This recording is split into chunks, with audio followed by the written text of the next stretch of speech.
Tolong dengerin lagi ya Kak Opung. Aku cuma mau jujur, malam ini kadang bukan takdir yang salah, melainkan urutan waktu yang terlalu kejam untuk diperbaiki. Namaku Baskara, umurku sekarang 25 tahun. Aku seorang fotografer yang belum menikah. Bukan karena tak laku, tapi karena aku menyukai sesama jenis. Aku menceritakan kisah ini kepada Kak Opung, seseorang yang selalu mendengarkan tanpa menghakimi, seseorang yang tak pernah memintaku memilih benar atau salah, hanya jujur pada diri sendiri. Setahun lalu, aku sering membayangkan sesuatu yang tak pernah terjadi.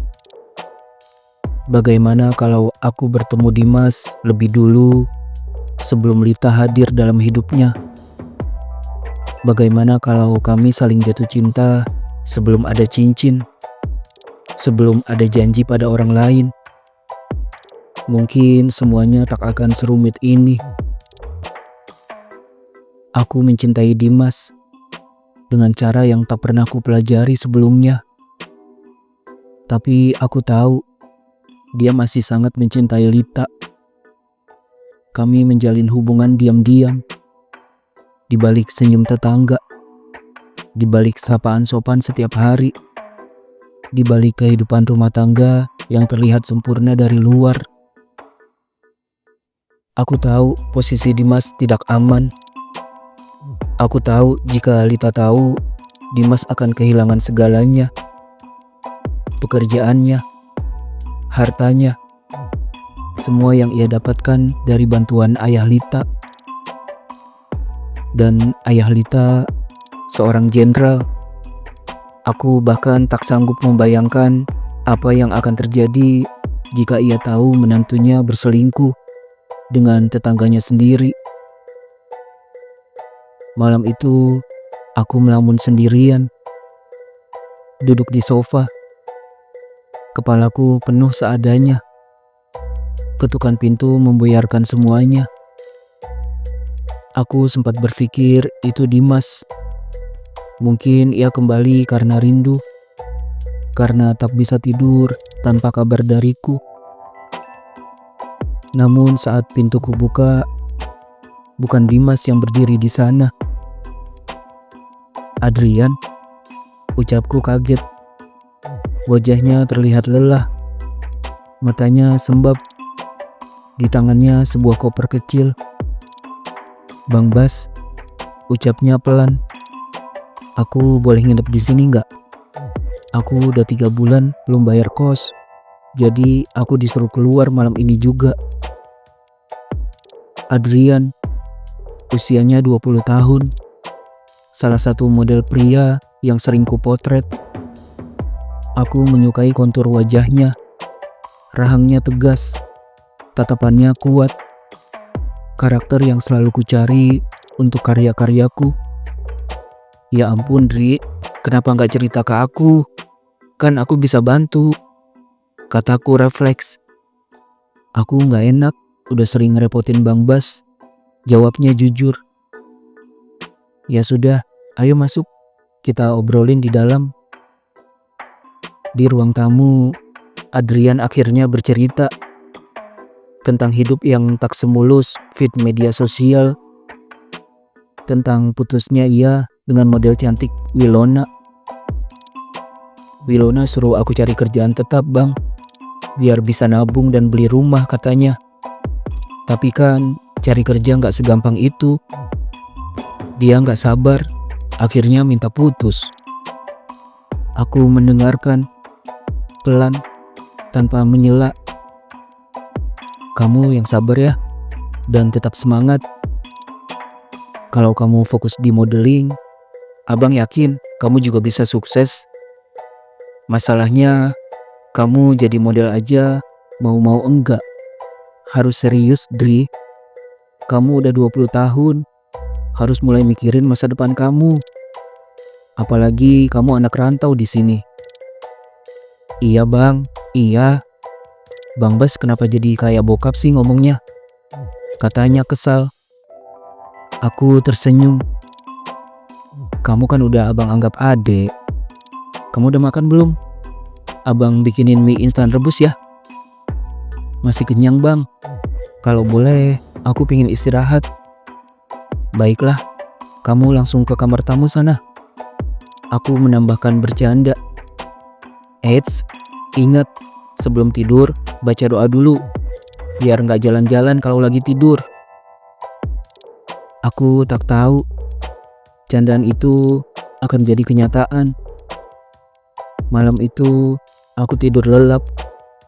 Sampai tiba-tiba ada tubuh lain yang memelukku. Hangat, refleks, tanpa sadar. Pagi harinya, Adrian terlihat canggung. Maaf ya bang, semalam aku masuk kamar abang. Pakai meluk lagi. Kayaknya itu aku lagi mimpi meluk Wilona deh. Aku menahan senyum. Meluk Wilona atau emang pingin meluk aku? Hati-hati loh, lama-lama kamu bisa naksir abang. Alhamdulillah, aku masih normal bang. Katanya tertawa. Oke, we'll see, jawabku.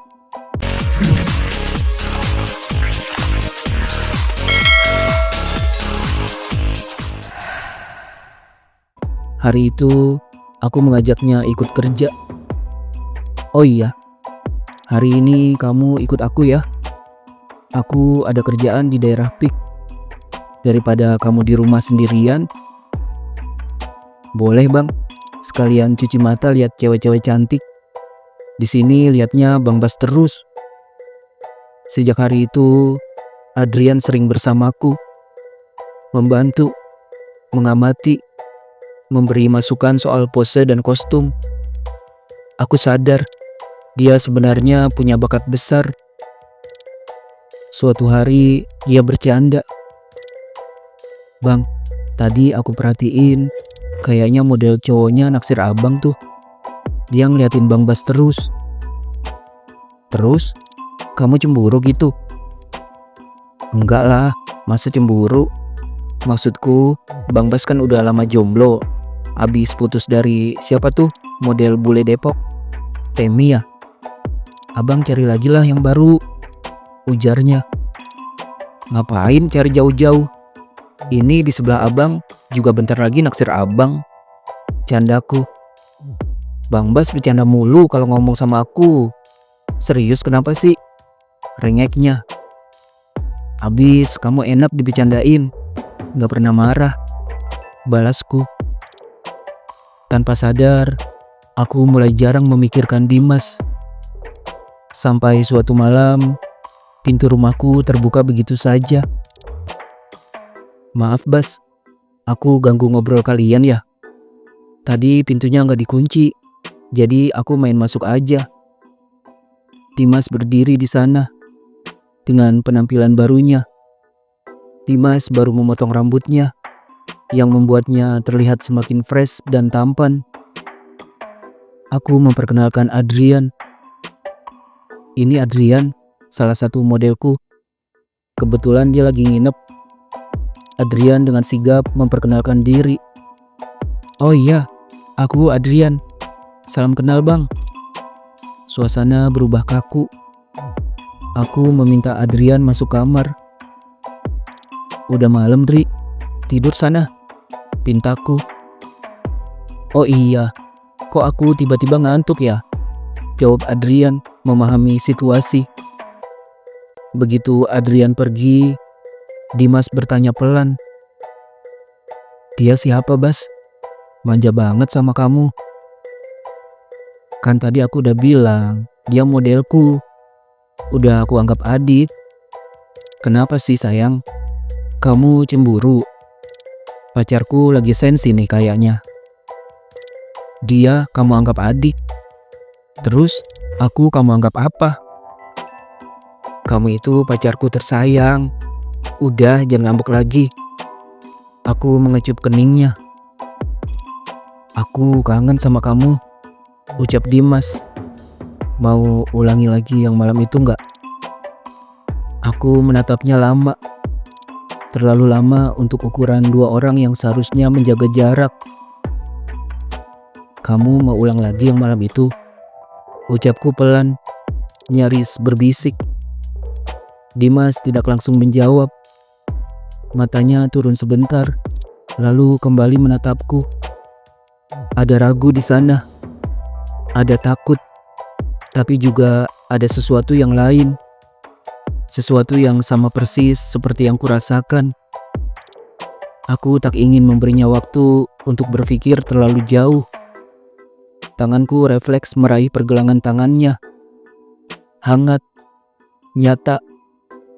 Aku menariknya perlahan, bukan dengan paksa, tapi cukup tegas untuk menunjukkan kemana aku ingin pergi. Dimas mengikuti tanpa perlawanan.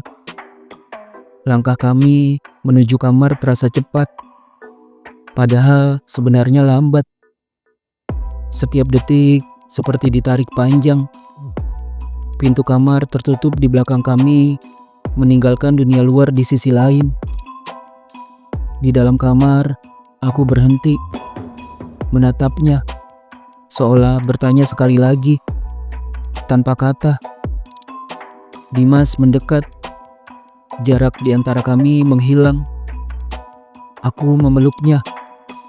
Awalnya ragu, lalu semakin erat. Pelukan itu bukan sekedar dorongan sesaat, tapi tentang rindu yang terlalu lama disimpan. Malam itu, kami kembali melanggar batas yang sejak awal sudah kami tahu tak seharusnya dilewati. Tak ada janji, tak ada rencana.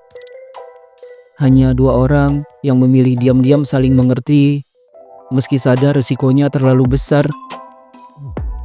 Semua terjadi tanpa perlu dijelaskan.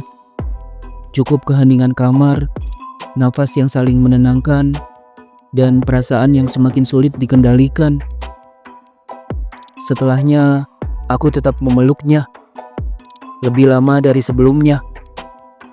Gimana? Udah hilang belum kangennya? Bisikku. Aku masih kangen terus. Tadi enak banget. Makasih ya sayang. Jawabnya pelan. Aku memejamkan mata. Karena di saat itu aku tahu aku semakin terikat. Dan itulah masalahnya. Itulah lanjutan kisah hidup yang diceritakan oleh fotografer tampan bernama Baskara. Cinta tidak selalu datang untuk disimpan. Kadang ia hadir hanya untuk diuji seberapa kuat kita melepaskan. Kalau kamu sampai di sini, mungkin kamu juga sedang menyimpan cerita yang tak bisa kamu ceritakan pada siapapun. Tulis di kolom komentar. Dan jika kisah ini menyentuhmu, tekan like. Bagikan ke orang yang mungkin butuh cerita ini. Dan subscribe, karena part 4 akan membawamu ke pilihan yang tak bisa dibatalkan.